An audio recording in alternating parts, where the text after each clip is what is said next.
आज आप जनपद औरैया के ग्राम गोंडा महू थाना बेला में अहीर रेजिमेंट की मांग को लेकर की गई यहाँ जागरूक जनसभा में आए।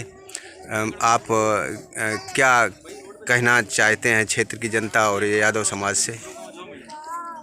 सबसे पहले तो यहाँ पर जिस सभी भाइयों ने जो प्रोग्राम किया इसके लिए दिल की गहराई से धन्यवाद करना चाहूँगा। और जो हमारी अहीर रेजिमेंट की मांग है, अहीर रेजिमेंट की मांग हमें क्या नाम है, अपने देश पे मरने मिटने का नाम मांग रही है। सबसे पहली कौम है जो अपने सम्मान की लड़ाई के लिए, और हमने इतनी कुर्बानियाँ दे से आज़ादी से पहले की बात हो रही हो, चाहे देश की आज़ादी के बाद की बात हुई हो, और संसद बचाने की बात हुई हो, चाहे बम्बई हमले बात हुई हो, तो हमारे यादव भाइयों ने हमेशा ही बढ़ चढ़कर अपने देश के लिए बलिदान दिया है। तो हम अपनी मान सम्मान की तो बात मांग रहे हैं। तो क्या तो सरकार 2024 से पहले रेजिमेंट का गठन कर दीजिए, नहीं तो हम खुले शब्दों में सरकार को बता देना चाहते हैं किसी भी गांव में किसी भी नेताओं को नहीं आने दिया जाएगा। क्या तो इससे पहले हमारी रेजिमेंट का आवाज़ उठाइए, यही है। और हम सभी साथी यूपी से है, चाहे राजस्थान से, चाहे हरियाणा से, सभी भाई आज मैं सरकार को बताने देना चाहता हूँ। सरकार ने जो हमारे भाइयों के बीच में फूट डाल रखी थी, हमारे आपस में सभी यादव भाइयों के बीच में फूट डाल रखी थी, एक ही नहीं होने दिया। आज हम सभी एक भी हैं, 26 करोड़ एक हैं, और हम सभी मिलकर अपने अहीर रेजिमेंट भी गठन कराएंगे। और किसी भी भाई पे कोई भी आँच आई, यादव कौम पे आँच आई, तो आगे से आगे बढ़ चढ़कर इस मान सम्मान की लड़ाई के लिए करेंगे।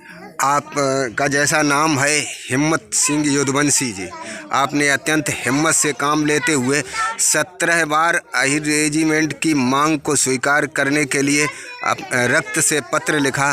तो आपने कहाँ कहाँ कैसे पत्र लिखा, कैसे ये विचार आया? मैंने जो पत्र लिखा था, बारंबार पत्र लिखने का एक रीज़न था, क्योंकि एक बार में वो अपने आप में जब कुर्सी पे बैठते हैं तो उसके बाद में उनको इतना घमंड हो जाता कि वो हमारे पत्र को वैसे मिलने तक क्यों नहीं होती। तो मुझे एक दिन विश्वास था कि हम बार बार किसी चीज़ को आवाज़ उठाएंगे तो एक दिन ज़रूर सुनवाई होगी। इन बार बार पत्र लिखने का हमारा जो सबसे पहले रिप्लाई आया था अनिल विज का, गृह मंत्री का, उन्होंने बोला था कि हम इसके सपोर्ट में हैं और अपनी राज्य सरकार से पास करवा के हम आगे भेजते हैं। आगे से हमारे पास रिप्लाई आया कि जब देश आज़ाद हुआ, देश आज़ादी के बाद में कोई रेजिमेंट नहीं बन सकती। लेकिन मैं सरकार को बता देना चाहता हूँ, और पहले भी बता दी थी, कि जितनी भी रेजिमेंट है, देश आज़ादी से पहले सिर्फ टेम्प्रेरी रेजिमेंट थी, देश आज़ादी के बाद में पक्की रेजिमेंट हुई है। तो हमें इन चीज़ों का हवाला मत दीजिए। जितने आप पढ़े लिखे हैं इतने हम भी पढ़े लिखे हैं, एक एक चीज़ की हमें भी नॉलेज है।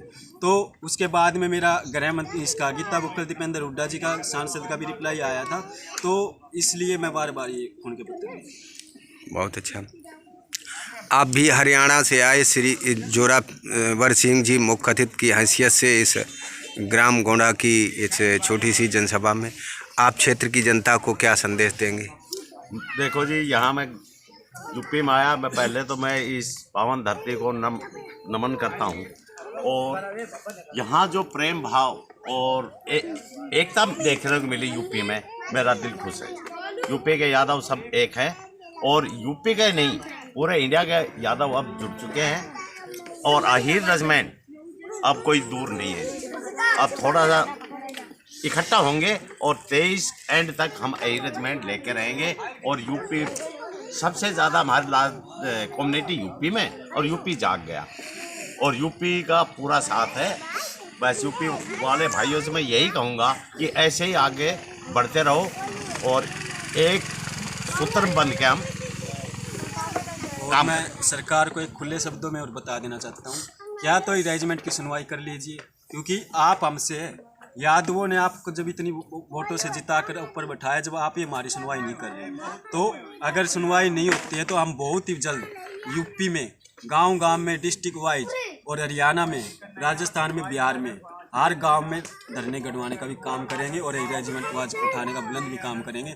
तो ये सरकार की कुर्सी तो अपने आप ही हो जाएगी। तो इससे पहले अच्छा ही है जो प्यार प्रेम में, भावना में काम हो जाए, इसकी अच्छाई। तो इसलिए सरकार से ही आपकी यह मांग कोई राजनीति से प्रेरित नहीं है, और कोई ये मांग किसी प्रकार से नाजायज़ भी नहीं है। तो आप इस मांग को स्वीकार करने के लिए और क्या आंदोलन हम ऐसा करेंगे, अब यूपी में मार्च के बाद में हर तहसील में धरना प्रदर्शन की तैयारी करेंगे। पूरा यादव समाज धरना प्रदर्शन में बैठेगा और सरकार का बहिष्कार करेंगे जी हम। और अगर इस बीच कहीं केंद्र सरकार या कहीं और अन्य सरकारें आपकी इस मुहिम को स्वीकार कर लेती हैं तो हम उनका धन्यवाद बोलेंगे जी। हम सरकार का धन्यवाद बोल रहे हैं। हमारा किसी निजी दुश्मनी नहीं है, हमारी अपनी मांग है, हमारी मांग मान लो, हम उसका धन्यवाद बोल रहे हैं। सरकार काफ़ी सांसद इस बात को उठा भी चुके हैं, संसद में भी उठा चुके हैं, हमारे धरने पे भी आ चुके हैं।